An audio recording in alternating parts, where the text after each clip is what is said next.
السلام عليكم ورحمة الله وبركاته، واهلا وسهلا بيكم في حلقة جديدة لينا على القناة.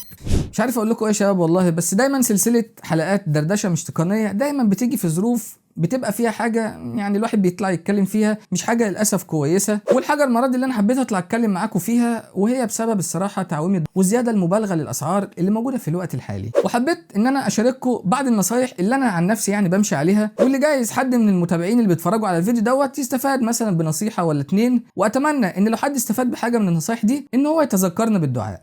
طبعا يا شباب وقت تصوير الحلقه ديت حصل التعويم الثالث للجنيه قدام الدولار، وطبعا بقى يعني الواحد بيواجه صعوبات الصراحه جامده جدا في عمليه الشراء بعد التعويم دايما، ودي حاجه احنا شفناها في التعويمين اللي فاتوا. فاهم حاجه يا شباب بعد التعويم دوت انك لو انت في سلعه فعلا محتاج تشتريها بنسبه كبيره جدا، وما اقصد بنسبه كبيره جدا يعني هي حاجه اساسيه في حياتك. يعني مثلا لا قدر الله لا قدر الله التليفون باظ معاك وانت لازم تشتري تليفون، الثلاجه باظت في البيت لا قدر الله، او البوتاجاز او السخان حتى واحنا داخلين على الشتاء بقى دلوقتي ولازم تشتريه، فانت لازم تشتريه فعلا دلوقتي وما تتاخرش يوم. يعني اقفل الحلقه وانزل اشتري الحاجه دلوقتي حالا، لان كل تاخير بيحصل معاك على امل ان يبقى فيه تحسن في الاسعار.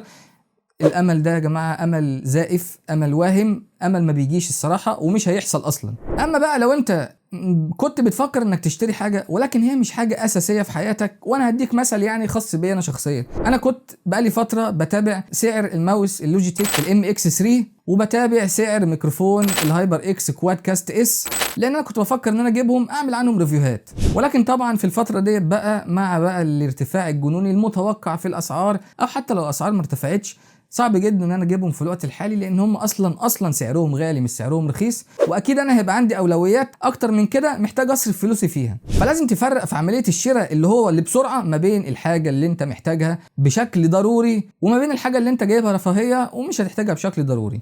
تاني حاجه انك ما تحاولش تدور على العروض اللي موجوده على المواقع. بمعنى انت دلوقتي مفيش حاجه بتفكر فيها انك عايز تشتريها مثلا، الاجهزه عندك الحمد لله كويسه، مفيش عندك نقص في حاجه، مفيش حاجه انت كنت بتفكر انك محتاج تشتريها مثلا وكنت مستني تشوف لها عرض وخلافه، ما تقعدش بقى تدور في المواقع المختلفه، وخصوصا ان احنا داخلين بقى على البلاك فرايداي والكلام دوت، انك انت تقعد تدور على العروض اللي تلاقيها قدامك، لان انت لما تدور على العروض هتلاقي نفسك بتحتاج تشتري حاجه انت ما كنتش محتاج تشتريها، ولكن بتشتريها علشان عليها عرض بس مش اكتر. فانت هنا بتعمل مشكلتين. اول مشكله انت صرفت فلوسك في غير محلها، صرفت فلوسك في حاجه ما كانش المفروض انك تصرف فلوسك فيها لانك مش محتاجها. تاني حاجه انك بتضيع فرصه تانية على حد يكون كان محتاج العرض دوت ان هو يشتريه. تالت حاجه يا شباب، ودي حاجه انا بشوف بقى الصراحه المجتمع البي سي، المجتمع الشباب اللي هو مهتم بقى بالبي سي واكسسوارات البي سي وقطع الغيار بتاعه الكمبيوتر اللي هو بقى بيتابع الكلام ده، يعني بلاقي الناس دي شاغله دماغهم بيها وفي نفس الوقت بتعطلهم عن حاجات تانية اهم من كده، وهي انك انت تفضل تفكر في ان الشركه الفلانيه غلت السعر، الشركه الفلانيه ده في جشع تجار، ده التاجر ده المفروض ما كانش يغلي،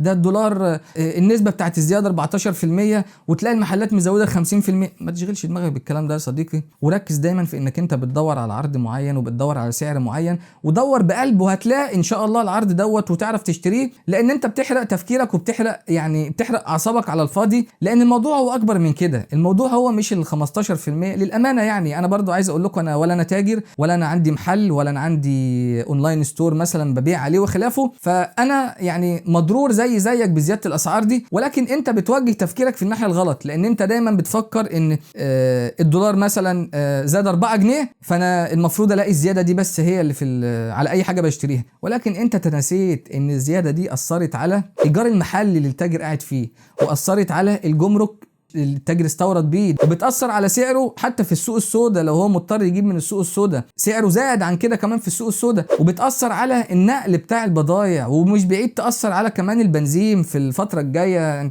البنزين دلوقتي سعره ثابت ولكن ممكن ياثر على سعر البنزين كمان في الفتره الجايه. فالموضوع اكبر من كده يا شباب، وما تفكرش دايما في ان المشكله عندي اللي بعديك، لان ده تفكير قاصر جدا الصراحه. يعني انا افكر ان بتاع السوبر ماركت هو اللي عنده المشكله، افكر ان التاجر اللي في المول هو اللي عنده المشكله، التاجر اللي في المول يفكر ان الوكيل اللي بياخد منه هو اللي عنده المشكله. لا يا جماعه والله المشكله مش عندي ولا المشكله عند التاجر ولا المشكله عند الوكيل، المشكله اكبر من كده يا شباب طبعا الصراحه، بس ده مش مجال اللي احنا نتكلم فيها.